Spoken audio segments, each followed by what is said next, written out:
Hello everyone, welcome to KV Teachers Guild. So students, this is second part of 7th class Geography, Chapter 4 Air. और हमारा next topic है Weather and Climate. Is it going to rain today? क्या आज बारिश होने वाली है? Will it be bright and sunny today? या फिर मौसम साफ रहेगा, धूप निकलेगी? How many times have we heard this from anxious cricket fans speculating the fate of a one-day match? So one day match जब होता है क्रिकेट फैंस को आपने ये स्टेटमेंट्स बोलते हुए सुना होगा, वो बहुत ही एंग्शियस मतलब बहुत चिंतित रहते हैं और मौसम कैसा होगा इसको स्पेक्यूलेट करते रहते हैं. If we imagine our body to be a radio, अगर हम अपने शरीर को रेडियो के जैसे अज्यूम करें और माइंड को स्पीकर, तो weather is something that fiddles with its control knobs. तो वेदर वो नॉब है जो इन दोनों को कंट्रोल करता है. अभी वो कैसे? अगर बहुत ज्यादा गर्मी है, बहुत ज्यादा ह्यूमिडिटी है, तो वेदर में मेक वन इरिटेबल. मौसम हमें इरिटेबल बना सकता है, हम इरिटेटेड फील करते हैं ऐसे मौसम में. लेकिन अगर मौसम सुहावना है, ठंडी हवा चल रही है, तो हम खुश रहेंगे और इवन एक आउटिंग भी प्लान कर सकते हैं. अभी ये वेदर है क्या? मौसम हम किसे कहते हैं? Weather is this hour to hour day to day condition of the atmosphere. Atmosphere की हर घंटे और हर दिन बदलती इस कंडीशन को ही हम वेदर मौसम कहते हैं. ये डेफिनेशन है वेदर की. Weather is hour to hour day to day condition of the atmosphere. Weather can change dramatically from day to day. Weather एक बहुत ही डायनेमिक इवेंट है. अभी बहुत ज्यादा गर्मी है, थोड़े टाइम के बाद हो सकता है बारिश हो जाए, फिर मौसम ठंडा हो जाए. तो वेदर हर दिन नहीं, इनफैक्ट हर घंटे हर मिनट भी बदल सकता है. However the average weather condition of a place for a longer period of time represents the climate of a place. ये है क्लाइमेट की डेफिनेशन. क्लाइमेट क्या है? किसी एक जगह की एवरेज वेदर कंडीशन एक लॉन्गर पीरियड ऑफ टाइम के लिए. टाइम अप्रॉक्स 25 टू 35 ईयर का टाइम पीरियड होता है. लगभग 25 साल से ज्यादा के टाइम पीरियड में किसी एक जगह की एवरेज वेदर कंडीशन कैसी रही है, उसे हम कहेंगे क्लाइमेट. सो वेदर क्या है? Short term atmospheric condition. बहुत कम टाइम पीरियड के लिए जो एटमॉस्फेरिक कंडीशन है वो वेदर मौसम होता है. और क्लाइमेट क्या है? Long term average weather condition. बहुत लंबे टाइम पीरियड के लिए जो एवरेज वेदर कंडीशन होती है. Now do you understand why we have daily weather forecast? तो अभी आप समझ सकते हैं न्यूज के बाद वो डेली वेदर फोरकास्ट क्यों दिखाते हैं. क्योंकि वेदर डायनेमिक है, चेंज होता है हर दिन. अब एक फैक्ट आपको दिया है, you will be surprised to know, आप जानकर हैरान होंगे, that the earth receives only 1 in thousands lakhs 200 crore parts of the sun's energy. Sun की एनर्जी के 200 करोड़ यूनिट में से अर्थ को सिर्फ 1 यूनिट मिलती है. और आप जानते हैं कि अर्थ के ऊपर सन अल्टीमेट सोर्स ऑफ एनर्जी है. तो जितनी भी लाइफ है धरती के ऊपर वो ये 1 यूनिट ड्राइव कर रही है. चलिए इसी के साथ next topic is temperature. The temperature you feel every day is the temperature of the atmosphere. जो टेम्परेचर आप रोज फील करते हैं वो आपके चारों तरफ की एटमॉस्फेयर का टेम्परेचर है. The degree of hotness and coldness of the air is known as temperature. अभी ये टेम्परेचर की डेफिनेशन है. एयर की degree of hotness and coldness मतलब हवा कितनी गर्म या ठंडी है उसे हम कहते हैं temperature. The temperature of the atmosphere changes not only between day and night but also from season two season. दिन और रात में तो टेम्परेचर चेंज होता ही है. रात कंपैरेटिवली ठंडी होती है, दिन में सनरेज की वजह से टेम्परेचर हाई होता है. लेकिन टेम्परेचर सीजन टू सीजन भी बदलता है. जैसे कि summers are hotter than winters. हम जानते हैं समर्स में टेम्परेचर बहुत हाई रहता है और विंटर्स में एवरेज टेम्परेचर कम रहता है. An important factor that influences the distribution of temperature is insolation. अभी अर्थ के ऊपर किस प्लेस पर एवरेज टेम्परेचर कितना रहेगा उसको जो फैक्टर इन्फ्लुएंस करता है वो है इंसुलेशन. और इंसुलेशन क्या है? ये इंसुलेशन की डेफिनेशन है. Insolation is the incoming solar energy intercepted by the earth. धरती के ऊपर किस प्लेस को कितनी सनरेज मिल रही है, कितनी सूरज की किरणें उस पर पड़ रही है, उसे हम कहते हैं insolation. The amount of insolation decreases from equator towards the poles. Earth के ऊपर सबसे ज्यादा इंसुलेशन है इक्वेटर पर, क्योंकि ये वो प्लेस है जहां पर सूरज की किरणें बिल्कुल सीधी आती है.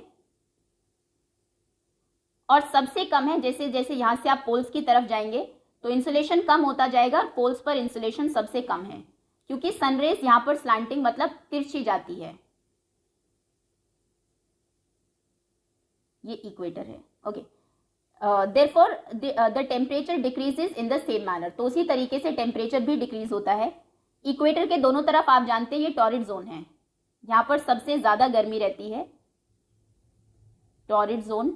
उसके ऊपर आते हैं ये टेम्परेट जोन है, नॉर्दर्न टेम्परेट जोन, और ये है सदर्न टेम्परेट जोन। यहाँ पर ना बहुत ज्यादा गर्मी ना बहुत ज्यादा ठंड, और सबसे ऊपर ये है फ्रिजिड जोन, क्योंकि ये ज्यादातर फ्रीज ही रहते हैं, बर्फ यहाँ पर जमी रहती है जो हमारे पोलर एरियाज हैं। तो ये हीट जोन 6 क्लास में हमने पढ़े हैं। अब आप रीजन भी जान गए हैं कि क्यों इस तरीके से हीट जोन्स का डिस्ट्रीब्यूशन है, क्योंकि सबसे ज्यादा इंसुलेशन इन प्लेसेस पर है, इसलिए ये टॉरिड है। उसके बाद यहाँ पर एवरेज इंसुलेशन है, ना बहुत ज्यादा ना बहुत कम, तो ये टेम्परेट है, और यहाँ पर सबसे कम है, तो ये फ्रिजिड जोन्स हैं।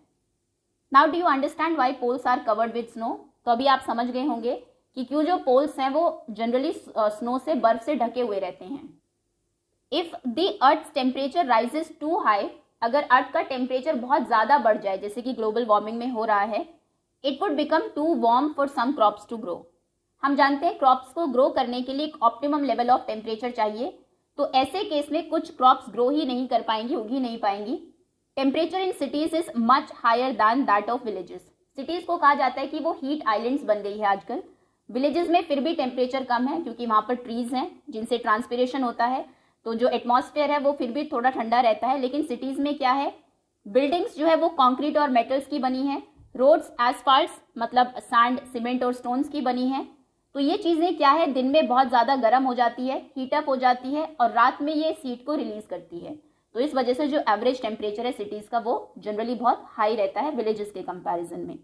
Also the crowded high rise buildings of the cities trap the warm air, और जो मेट्रो सिटीज है उनमें आपने देखा होगा मल्टी स्टोरीड बिल्डिंग्स होती है, तो वो वार्म एयर को ट्रैप करती है, और इससे जो टेम्परेचर है सिटीज का वो इंक्रीज होता है। एक और फैक्ट यहाँ पर आपको दिया है, the standard unit of measuring temperature is degree Celsius. ये जानते भी होंगे आप, टेम्परेचर को मेजर करने की जो स्टैंडर्ड यूनिट है वो डिग्री सेल्सियस है। It was invented by Anders Celsius. जिस पर्सन ने इसको इन्वेंट किया था उनका नाम था Anders Celsius. On the Celsius scale the water freezes at 0 degree Celsius. ये भी साइंस में हमने पढ़ा है, 0 डिग्री सेल्सियस पर वाटर फ्रीज हो जाता है और 100 डिग्री सेल्सियस पर वो बॉयल होता है। उसके बाद यहाँ पर कुछ वेदर इंस्ट्रूमेंट्स आपको दिए हैं।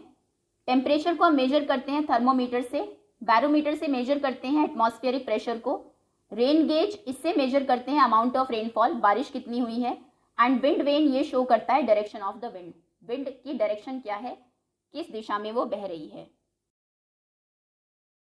Now next topic is air pressure. You will be surprise to know, आप जानकर हैरान होंगे, that air above us presses us with a great force on our bodies, कि हमारे चारों तरफ की हवा हमारी बॉडी को एक ग्रेट फोर्स के साथ प्रेस करती है। However we don't even feel it, लेकिन ये हमें फील भी नहीं होता। हाँ, अगर बहुत ज़्यादा तेज हवा है और आप उसकी ऑपोजिट डायरेक्शन में जाए तो ये फोर्स हम फील करते हैं, लेकिन नॉर्मल ऐसे जनरल कंडीशन में हमारी बॉडी बाहर से ऐसा कोई भी प्रेशर फील नहीं करती। अभी ऐसा क्यों? This is because the air presses us from all directions and our body exerts a counter pressure. ये साइंस में भी हमने पढ़ा था कि बॉडी के अंदर जो ब्लड है वो एक काउंटर प्रेशर एक्सर्ट करता है इनसाइड आवर बॉडी, जो कि इक्वलाइज कर देता है बाहर के एयर प्रेशर को। तो बॉडी के अंदर का ब्लड प्रेशर इक्वल हो जाता है बाहर के एयर प्रेशर के, इसीलिए हम कोई भी प्रेशर फील नहीं करते हैं। Air pressure is defined as the pressure exerted by the weight of air on the earth surface. Air एयर प्रेशर की डेफिनेशन है। एयर प्रेशर का मतलब है वो प्रेशर जो कि एयर का वेट एक्सर्ट करता है अर्थ के सरफेस पर, उसे हम कहते हैं air pressure. As we go up the layers of atmosphere, जैसे जैसे आप एटमॉस्फेयर की लेयर में ऊपर जाएंगे, एटमॉस्फेयर की 5 लेयर्स हमने देखी थी। सबसे नीचे थी ट्रोपोस्फेयर, उसके बाद स्ट्रेटोस्फेयर, मेसोस्फेयर, थर्मोस्फेयर, सबसे ऊपर थी एक्सोस्फेयर। तो जैसे जैसे यहाँ से आप ऊपर जाएंगे the pressure falls rapidly, pressure कम होता जाता है एटमॉस्फेयर में ऊपर जाते जाते। हमने देखा भी था कि जैसे हम ऊपर जाते हैं हवा थिनर होती जाती है। The air pressure is highest at sea level, air का प्रेशर सबसे ज्यादा सी लेवल पर होता है, एंड डिक्रीजेज विद हाइट, और हाइट के साथ वो कम होता जाता है। Horizontally the distribution of air pressure is influenced by temperature of air at a given place, और एक गिवन प्लेस पर प्रेशर कितना होगा वो डिपेंड करता है कि वहां पर एयर का टेम्परेचर कितना है। In areas where temperature is high, जहाँ पर हाई टेम्परेचर है, गर्मी बहुत ज़्यादा है, द एयर गेट्स हीटेड, आसपास की जो हवा है वो हीटेड, गर्म हो जाएगी, एंड राइजेस, जो गर्म हवा होती है वो बहुत ज़्यादा हल्की होती है तो इसलिए ऊपर उठ जाती है। This creates a low pressure area, अभी क्योंकि हवा ऊपर उठ गई है, नीचे बिल्कुल खाली है, तो वहाँ पर फिर लो प्रेशर एरिया क्रिएट होता है। Low pressure is associated with cloudy skies and wet weather, और लो प्रेशर का मतलब है कि आसमान में बादल रहेंगे और मौसम में ह्यूमिडिटी रहेगी। इन एरियाज हैविंग लो टेम्परेचर, उन एरियाज में जहाँ पर लो टेम्परेचर है मतलब ठंड है, द एयर इज कोल्ड, आसपास की हवा भी ठंडी होगी, इट इज देयरफॉर हैवी, और जो ठंडी हवा है वो हैवी होती है, भारी होती है। हैवी एयर सिंक्स, भारी हवा है तो वो नीचे की तरफ बैठेगी और वो क्रिएट करती है हाई प्रेशर एरिया। हवा क्योंकि ज़्यादा है तो हाई प्रेशर रहेगा। High pressure is associated with clear and sunny skies, और हाई प्रेशर का मतलब है कि मौसम बिल्कुल साफ रहेगा और आसमान में धूप रहेगी। The air always moves from high pressure areas to low pressure areas, और हवा हमेशा हाई प्रेशर एरियाज से लो प्रेशर एरिया की तरफ ही मूव करती है। एक और फैक्ट दिया है, on the moon there is no air, चांद पर कोई हवा नहीं होती, and hence no air pressure, और इसीलिए कोई एयर प्रेशर भी नहीं होता। Astronauts have to wear special protective space suits filled with air when they go to the moon, तो एस्ट्रोनॉट्स जब मून पर जाते हैं वो स्पेशल प्रोटेक्टिव स्पेस सूट्स पहनते हैं जिनमें हवा भरी होती है। If they did not wear these space suits, अगर वो इन स्पेस सूट्स को ना पहने, the counter pressure exerted by the body of the astronaut would make the blood vessels burst, क्योंकि बॉडी के अंदर से ब्लड तो उतना ही प्रेशर एक्सर्ट कर रहा है, बीपी उतना ही है, लेकिन बाहर का एयर प्रेशर बिल्कुल निल है, बाहर एयर है ही नहीं। और हमने देखा था कि इन दोनों का इक्वल होना जरूरी है, क्योंकि ये इक्वेशन वहां पर नहीं है तो फिर क्या हो सकता है, ब्लड वेसल्स बर्स्ट हो सकती है और एस्ट्रोनॉट्स को ब्लीडिंग हो सकती है। Next topic is wind. उससे पहले फैक्ट देख लेते हैं। The wind is named after the direction from which it blows, जिस डायरेक्शन से, जिस दिशा से हवा बहती है उसी के नाम पर उसका नाम रखा जाता है। For example, the wind blowing from the west is called westerly, west की तरफ से जो बहती है उसे वेस्टर्ली कहते हैं, ईस्ट की तरफ से जो बहती है उसे ईस्टर्ली कहते हैं। The movement of air from high pressure area to low pressure area is called wind, ये हमने देखा था यहाँ पर कि एयर हमेशा हाई प्रेशर से लो प्रेशर एरिया की तरफ मूव करती है, और इस मूव करने वाली एयर को हम बोलते हैं wind.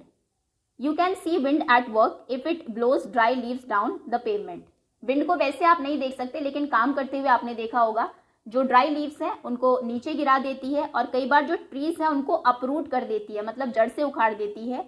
Sometimes when the wind blows gently, और कई बार जब ये बहुत जेंटली बहती है, you can even see it blowing away smoke और फाइन डस्ट, आपने देखा होगा धुएं को या फिर फाइन डस्ट के जो पार्टिकल्स हैं उनको ये अपने साथ उड़ा ले जाती है।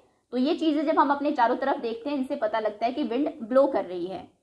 At times wind can be so strong, और कई बार ये इतनी स्ट्रॉन्ग भी हो सकती है, that it is difficult to walk against it, कि बहती हुई विंड के अगेंस्ट वॉक करना भी बहुत मुश्किल हो जाता है।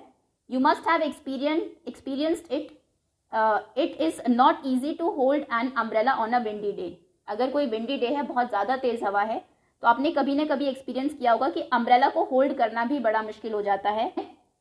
Think of some other examples when strong winds have created problems for you, कोई और एग्जाम्पल्स भी आपको सोचने हैं जबकि स्ट्रॉन्ग विंड ने आपके लिए प्रॉब्लम क्रिएट की हो।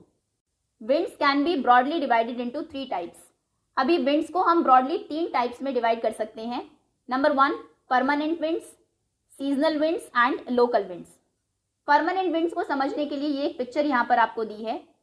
सबसे पहले टेम्परेचर वाले टॉपिक में हमने देखा कि इक्वेटर पर सबसे हाई टेम्परेचर रहता है क्योंकि वहां पर इंसुलेशन सबसे ज़्यादा है, और सबसे कम टेम्परेचर रहता है पोल्स पर। उसके बाद एयर प्रेशर वाले टॉपिक में हमने देखा कि जहां पर टेम्परेचर ज़्यादा है वहां पर गर्मी ज़्यादा होगी, हवा जल्दी गर्म होगी, और गर्म हवा क्योंकि हल्की होती है तो वो ऊपर उठ जाती है, उस वजह से वहां पर एक लो प्रेशर एरिया बनता है। तो यही सेम सिचुएशन यहाँ पर इक्वेटोरियल लो प्रेशर बेल्ट में होगी, क्योंकि इक्वेटर सबसे ज़्यादा गर्म है, हवा ऊपर उठ गई, नीचे बिल्कुल प्लेस खाली हो गया है, तो यहाँ पर बन गया एक लो प्रेशर एरिया। और इसके बिल्कुल ऑपोजिट पोल्स पर क्या हुआ, क्योंकि ठंड बहुत ज़्यादा है, हवा ठंडी हो गई, ठंडी हवा भारी होती है, हैवी होती है, तो वो सिंक हो जाती है, तो यहाँ पर बना एक हाई प्रेशर एरिया। अभी 2 बेल्ट्स तो हमें बिल्कुल क्लियर दिखाई दे रही है टेम्परेचर की वजह से। इसके बाद क्या होगा, क्योंकि यहाँ पर लो प्रेशर एरिया है, हवा ऊपर उठ गई तो नीचे प्लेस खाली हो गया है, उस जगह को भरने के लिए यहाँ पर सब ट्रॉपिकल हाई प्रेशर बेल्ट बनेगी होर्स लैटिट्यूड में। ये है अप्रॉक्स 30 डिग्री साउथ से 35 डिग्री साउथ लैटिट्यूड पर एंड 30 डिग्री नॉर्थ से 35 डिग्री नॉर्थ पर। दूसरा, पोल्स पर क्योंकि हाई प्रेशर था तो उसको काउंटर करने के लिए यहाँ पर सब पोलर लो प्रेशर बेल्ट बनेगी 60 डिग्री लैटिट्यूड्स पर दोनों तरफ, नॉर्दर्न और सदर्न हेमिस्फेयर में। ये है हमारा लो प्रेशर, ये है high pressure, high then low, उसके बाद यहां पर फिर से हाई, ये लो एंड यहां पर हाई। और ये हमने देखा था कि एयर हमेशा मूव करती है हाई प्रेशर से लो प्रेशर की तरफ। तो यहां पर कैसे विंड चलेगी, ये क्योंकि हाई प्रेशर बेल्ट है तो यहां से विंड आएगी लो प्रेशर की तरफ इस तरफ, और ये विंड यहां से ऊपर की तरफ भी ऐसे ही चलेगी क्योंकि ये लो प्रेशर बेल्ट है यहां पर ऐसे। सिमिलरली यहां से ट्रेड विंड्स, इन विंड्स के नाम एंड ईस्टर्ली वेस्टर्ली ये सभी आप जब हायर क्लासेस है तब रीड करेंगे, अभी के लिए इतना काफी है। और सिमिलरली क्योंकि यहाँ पर हाई प्रेशर है, हाई प्रेशर से लो प्रेशर की तरफ जाएगी तो यहाँ से ये विंड्स चलेगी, और ये विंड्स पूरा साल ऐसे ही चलती है क्योंकि टेम्परेचर ऑलमोस्ट कांस्टेंट ही रहता है, नॉट कांस्टेंट बट वेरिएशंस क्योंकि सेम ही रहते हैं, और ये प्रेशर बेल्ट्स भी ऐसे ही बनती है, तो ये विंड्स पूरा साल इसी तरीके से चलती है, इसीलिए इन्हें हम बोलते हैं permanent winds. The trade winds westerlies and easterlies are the permanent winds. These blow constantly throughout the year in a particular direction. ये पूरे साल एक particular direction में ही बहती है। Second is seasonal winds. These winds change their direction in different seasons. ये अलग अलग सीजन में अपनी डायरेक्शन चेंज कर लेती है। For example monsoons in India, अगर पेनिनसुलर रीजन को अगर हम देखें इंडिया के, तो जब मॉनसून विंड्स चलती है ये इस तरफ से साउथ वेस्ट साइड से चलती है, खूब सारा मॉइस्चर लेके, उसके बाद पूरे इंडिया में बारिश करती हुई जाती है। लेकिन जब ये वापस आती है तो फिर ऐसे आती है, इन्हें बोलते हैं सीजनल रिवर्सल ऑफ विंड। तो इनकी डायरेक्शन हमें हमेशा सेम नहीं रहती है, सीजन के साथ चेंज होती रहती है, इसलिए इन्हें हम बोलते हैं seasonal winds. Next is local winds. These blow only during a particular period of the day और year in a small area. ये विंड्स एक स्मॉल एरिया में साल के कुछ पर्टिकुलर डेज में ही बहती है। For example land and sea breeze. Do you recall the hot and dry local wind of northern plains of India, it is called लू। जैसे कि लू आपने सुना होगा, नॉर्दर्न प्लेन्स में इंडिया में बहती है ये, और ये मई और जून के महीने में चलती है क्योंकि पूरा साल नहीं चलती, पूरे इंडिया में नहीं चलती, कुछ पार्ट्स में चलती है सिर्फ, इसीलिए इन्हें हम बोलते हैं local winds. Okay, next is cyclone nature's fury. Orissa located on the eastern sea coast of India. Orissa जो कि इंडिया के ईस्टर्न सी कोस्ट पर लोकेटेड है, is prone to cyclones that originate in the bay of Bengal. Bay of Bengal में originate होने वाले cyclone की वजह से ये एक साइक्लोन प्रोन स्टेट है, मतलब यहाँ पर बहुत ज़्यादा साइक्लोन्स आते हैं। On 17 and 18 October 1999 cyclone hit 5 districts of the state.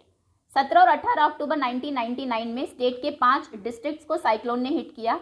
एक और सुपर साइक्लोन यहाँ पर आया 29 अक्टूबर 1999 में, जिसने की स्टेट के बहुत बड़े पोर्शन को बिल्कुल नष्ट कर दिया, और ये डैमेजेस जो नुकसान हुए वो मेनली 3 फैक्टर्स की वजह से हुए। नंबर 1 विंड वेलोसिटी, हवा बहुत तेज बह रही थी, रेन बारिश, और टाइडल सर्जेस। टाइडल सर्जेस में जो सी वाटर है उसमें राइज एंड फॉल होता है जैसे सुनामी में होता है। तो ये 3 मेन कारण थे जिनकी वजह से बहुत ज़्यादा डैमेज हुआ स्टेट में। The winds of up to 260 km per hour lasted for over 36 hours, और विंड जिनकी स्पीड 260 km पर आवर थी वो 36 घंटे से भी ज़्यादा यहाँ पर चलती रही। इन हाई वेलोसिटी की विंड्स ने, तेज बहने वाली विंड्स ने कई ट्रीज को अपरूट कर दिया, जड़ से उखाड़ दिया, कच्चा हाउसेस को डैमेज किया, कुछ इंडस्ट्रियल शेड्स के जो रूफ टॉप्स थे और घरों के जो रूफ टॉप्स थे उनको भी अपने साथ उड़ा कर ले गई। पावर सप्लाई और टेलीकॉम लाइन्स बिल्कुल कट गई। बहुत तेज बारिश हुई under the influence of the cyclone for 3 days continuously, 3 दिन लगातार। दिस रेन लेड टू, और इन बारिश की वजह से उड़ीसा की जो मेजर रिवर्स थी उनमें बाढ़ आ गई। साइक्लोनिक विंड्स ने जो टाइड्स हैं, टाइड वेव्स भी इनकी वजह से 20 किलोमीटर अंदर तक आ गई and brought massive destruction to the coastal areas, और इसकी वजह से कोस्टल एरियाज में बहुत ज़्यादा डिस्ट्रक्शन हुआ। इन 7 से 10 मीटर हाई टाइडल जो वेव्स थी, इनके एकदम से अंदर आने की वजह से जो पैडी क्रॉप थी, धान की जो फसल थी जो उस टाइम पर लोगों ने उगाई हुई थी, वो मैसिवली डैमेज हो गई। द साइक्लोन ओरिजिनेटेड, और ये जो साइक्लोन ओरिजिनेट हुआ वो गल्फ ऑफ थाईलैंड में डिप्रेशन की वजह से हुआ। गल्फ ऑफ थाईलैंड जो कि पोर्ट ब्लेयर के पास में है, पोर्ट ब्लेयर जो कि अंडमान एंड निकोबार आइलैंड्स की कैपिटल है। ये देखिए, ये है गल्फ ऑफ थाईलैंड। यहाँ से ये शुरू हुआ ऑन 25 अक्टूबर 1999 में, एंड ग्रेजुअली उसके बाद धीरे धीरे इसने नॉर्थ वेस्ट डायरेक्शन में मूव करना शुरू किया, यहाँ से ऐसे। It intensified into a super cyclone, और जैसे जैसे आगे बढ़ रहा था और इंटेंसिफाई ये होता गया और एक सुपर साइक्लोन बन गया। उसके बाद इसने हिट किया the area between Erasama and Balikuda in Orissa on 29 October at 10:30 AM। सुबह 10:30 बजे, 4 दिन के बाद ये उड़ीसा पहुंचा, और उसके बाद वहां जो कोस्टल एरियाज थे उसको इसने हिट किया। The cyclone swept the entire coast of Orissa including the cities of Bhubaneswar जो कैपिटल है यहाँ की, and Cuttack and 28 coastal towns. So Cuttack, Bhubaneswar और बाकी जो 28 कोस्टल टाउन्स थे यहाँ पर उड़ीसा के, उनको बिल्कुल इसने बर्बाद कर दिया। About 13 million people were affected, लगभग 130 लाख लोग इसमें अफेक्टेड हुए।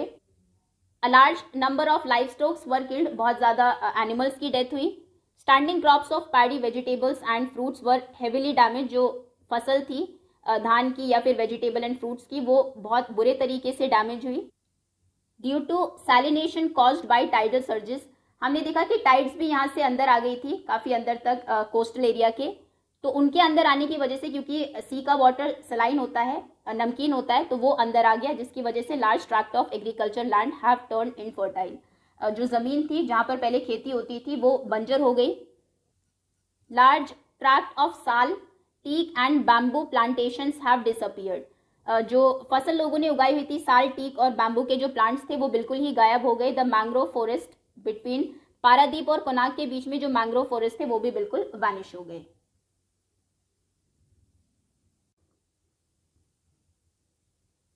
Next topic is moisture. When water evaporates from land and different water bodies, पानी जब इवेपोरेट होता है जमीन के ऊपर से या फिर डिफरेंट वाटर बॉडीज जैसे लेक, सी, रिवर या फिर पॉन्ड से, इट बिकम्स वाटर वेपर, तो फिर वो वाटर वेपर बन जाता है। Moisture in the air at any time is known as humidity, ये ह्यूमिडिटी की डेफिनेशन है। एयर में जो मॉइस्चर है उसे हम ह्यूमिडिटी कहते हैं। When the air is full of water vapour we call it a humid day, जब हवा में खूब सारी वाटर वेपर्स हो, ह्यूमिडिटी बहुत ज़्यादा हो, तो उसे हम बोलते हैं humid day. As the air gets warmer, हवा जैसे जैसे गर्म होती है, its capacity to hold the water vapour increases, तो वाटर वेपर को होल्ड करने की उसकी जो कैपेसिटी है वो और बढ़ जाती है, and so it become more and more humid. तो जितनी ज़्यादा गर्मी होगी उतनी ज़्यादा फिर ह्यूमिडिटी बढ़ती जाएगी। On a humid day clothes take longer to dry, तो जिस दिन ह्यूमिडिटी बहुत ज़्यादा हो कपड़े सूखने में भी ज़्यादा टाइम लगता है, क्योंकि पानी इवेपोरेट बहुत मुश्किल से होता है। And our sweat from our body does not evaporate easily, और हमारे शरीर से जो पसीना है वो भी ईजिली इवेपोरेट नहीं होता, making us feel very uncomfortable, तो ऐसे केस में हम बहुत अनकंफर्टेबल फील करते हैं। When the water vapours rises, अभी जैसे जैसे वाटर वेपर राइज होती है, ऊपर जाती है, इट स्टार्ट्स कूलिंग, ये ठंडी होने लगती है। The water vapours condense causing formation of droplets of water, फिर ये कंडेंस हो जाती है और ये वाटर ड्रॉपलेट्स में बदल जाती है। Clouds are just masses of such water droplets, तो क्लाउड्स क्या है, इन वाटर ड्रॉपलेट्स के मासेस ही हैं। When these droplets of water become too heavy to float in air, और जब ये बहुत ज़्यादा हैवी हो जाते हैं, अब एयर में, हवा में फ्लोट नहीं कर सकते, then they come down as precipitation, तो फिर बारिश होने लगती है और ये दोबारा से ज़मीन पर आ जाते हैं। Jet planes flying in the sky leave a white trail behind them, ये जनरली आपने देखा होगा जब जेट प्लेन्स उड़ते हैं तो पीछे ये एक वाइट ट्रेल हमें दिखाई देती है। The moisture from their engines condenses, तो हुआ क्या है, उनके इंजन से निकला हुआ मॉइस्चर कंडेंस हुआ है, जो हमें एज वाइट ट्रेल यहाँ पर दिखाई दे रहा है। We see trails of this condensed moisture for some time, कुछ टाइम के लिए आपको ये कंडेंस्ड मॉइस्चर यहाँ पर दिखाई देगा। When there is no air movement to disturb it, जब तक कि यहाँ पर कोई एयर मूवमेंट ना हो इसको डिस्टर्ब करने के लिए। Precipitation that comes down to the earth in liquid form is called rain, precipitation जब लिक्विड फॉर्म में नीचे आता है तो उसे हम रेन, बारिश कहते हैं। Most of the ground water comes from rain water, और ज़्यादातर हमारा जो ग्राउंड वाटर है, धरती के नीचे जो पानी है, वो रेन वाटर से ही आया है। प्लांट्स हेल्प प्रिजर्व वाटर, ये साइंस में हमने देखा था कि प्लांट्स जो है वो ग्राउंड का सीपेज लेवल बढ़ा देते हैं, जिस ज़मीन पर पेड़ पौधे लगे हो वो पानी को ज़्यादा अब्जॉर्ब करता है। When trees on hill side are cut, जब हिल साइड से पेड़ों को काट दिया जाता है, rain water flows down the bare mountains, so bare mountain से पानी बह के नीचे आता है, and can cause flooding of low lying areas, जिसकी वजह से लो लाइंग एरियाज में बाढ़ आ सकती है। On the basis of mechanisms there are 3 types of rainfall. Rainfall 3 type की होती है, the convectional rainfall, the orographic rainfall and the cyclonic rainfall. Rainfall is very important for the survival of plants and animals. Plants और animals के survival के लिए rainfall बहुत ज़रूरी है। It brings fresh water to the earth surface, ये earth के surface पर फ्रेश वाटर लेकर आती है। इफ रेनफॉल इज लेस, अगर बारिश कम हो, वाटर स्केर्सिटी एंड ड्रॉट अकर, तो पानी की कमी हो जाती है या फिर कई बार सूखा पड़ जाता है। ऑन द अदर हैंड, दूसरी तरफ, इफ इट इज मोर, अगर बारिश ज़्यादा हो, फ्लड्स टेक प्लेस, तो फिर बाढ़ आ जाती है। Okay, so that's all students, इसी के साथ चैप्टर ओवर होता है। होपफुली सभी कॉन्सेप्ट्स आपको क्लियर होंगे। Thank you so much for watching.